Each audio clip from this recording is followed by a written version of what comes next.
북러 향한 직격탄. 오늘 새벽에 유엔 총회에서 윤 대통령이 기조연설을 했습니다. 오늘 새벽 연설입니다. 들어보시죠. 유엔 안보리 상임이사국이 다른 주권 국가를 무력 침공해 전쟁을 일으키고 전쟁 수행에 필요한 무기와 군수품을 안보리 결의를 정면으로 위반하는 정권으로부터 지원받는 현실은 자기 모순적입니다. 북한이 러시아에 재래식 무기를 지원하는 대가로 WMD 능력 강화에 필요한 정보와 기술을 얻게 된다면 러시아와 북한 군사 거래는 우크라이나뿐만 아니라 대한민국의 안보와 평화를 직접적으로 겨냥한 도발이 될 것입니다. 이를 좌시하지 않을 것입니다.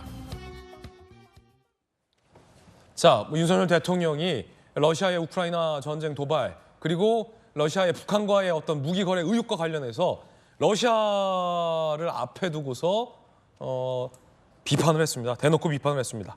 그러면서 이 부산 엑스포 유치 세일즈에도 나섰습니다.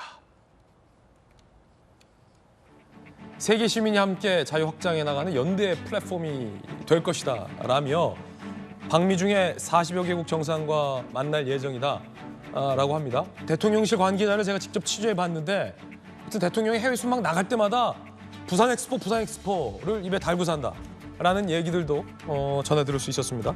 부산 엑스포 유치에 뭐 여야 할 거 없이 모두가 지금 진심인 상황에서 기회 될 때마다 부산이 엑스포를 유치해야 된다라는 멘트도 빠지지 않고 있습니다.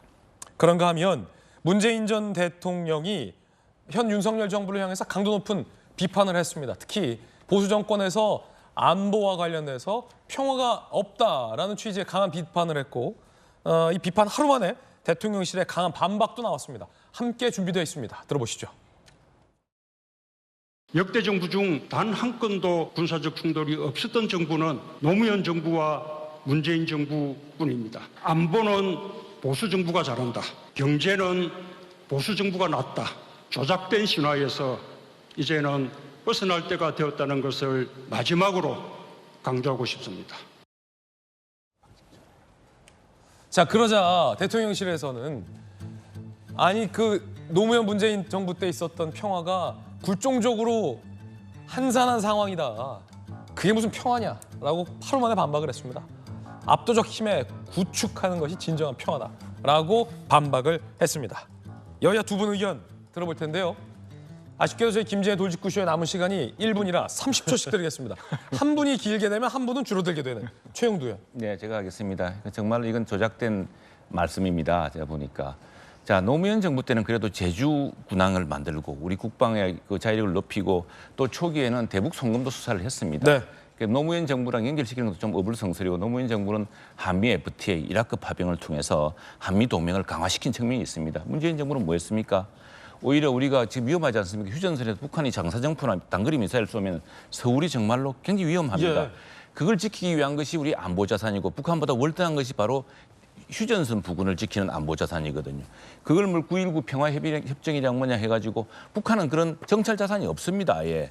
우리 정찰자산은 스스로 포기해가지고 우리 서울을 위험하도록 만들지 않았습니까? 그리고 9.19 합의 이후에 얼마나 수많은 북한의 도발이 있었습니까? 그건 왜 무시합니까? 예. 한민수 대변인. 1년 6개월 동안 짧게 하라니까 짧게 하겠습니다. 전 정권 탓만하는 윤석열 정부를 보다 못한 문재인 대통령께서 한 말씀 한 것 같은데 저는 윤석열 대통령이 보수 정부가 아닌 것 같다는 생각을 많이 듭니다. 만약 했다면 노태우 정부가 북방 외교를 해서 러시아와 소련으로 동구권으로 지평을 넓혔습니다. 우리 경제 지평이 넓어지고 안보에 지렛대가 생겼습니다. 그걸 지금 윤석열 정부가 1년 6개월 만에 다 망치고 있어요. 그리고 모든 북한과 선언의 바이블이 노태우 정부 때 91년 남북 기본합의서입니다. 그마저도 부정하고 있는 거 아니겠습니까? 예.